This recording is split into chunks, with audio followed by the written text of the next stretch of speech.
So now here we have a completely blank drawing area. So in the current drawing area, we don't know the extent of dimensions. For example, if you make a line of length 10 units in this drawing area, we don't know how long it will be. So in order to set that limit, we can use the limits command. So type limits and press enter.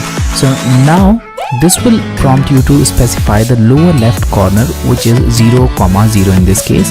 So simply type 0, 0, or you can directly press enter, because the values in this angle bracket is the default value that will be accepted if you directly press enter. So you can also directly press enter. So I'll now press enter, and now you'll notice the upper right corner value, and the upper right corner value is simply the values of coordinate on this corner. So you can see that the lower left corner values are 0, 0, and the upper right corner values are 420, 297. That means the length of this screen should be 420 units and the height should be 297 units, whatever the unit of current drawing is. But that's not always the case. In this case, the height is obviously 297, but depending upon the aspect ratio or the screen resolution or the size of screen, your length may differ. So obviously we know that the length of upper right corner is 297. So if you want to accept the value, simply press enter, and if you want to change these values, you can do so by entering the new value. So I'll type 100, 60 and now press enter. So now we know that the height should be equal to 60 unit, and depending upon that height, the length will adjust automatically. But before checking that, we need to ensure that the settings are applied, and the settings can be applied by using zoom all command. So type Z for zoom, press enter, and then type A and press enter.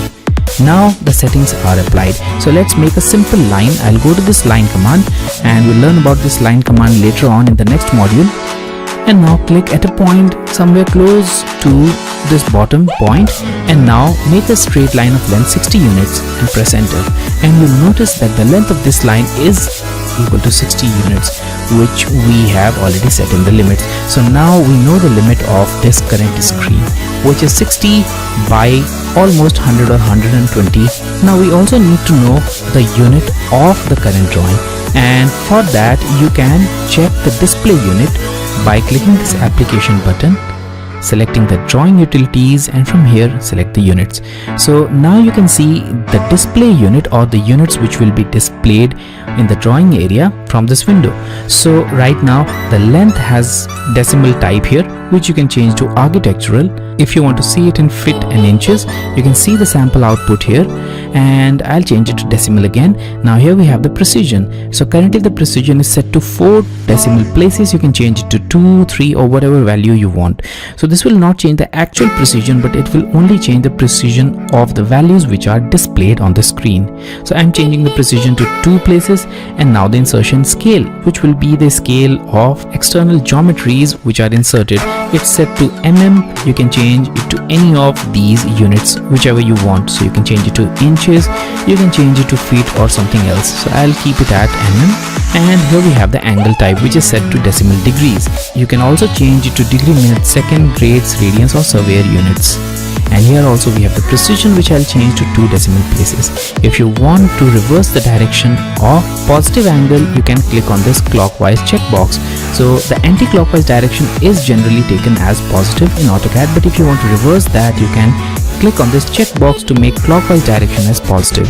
So I'll keep it unchecked, and now I'll click on OK. So we have set the display unit for this drawing as well. We have also set the limits. In the next lesson, we will learn about saving these settings as a template file.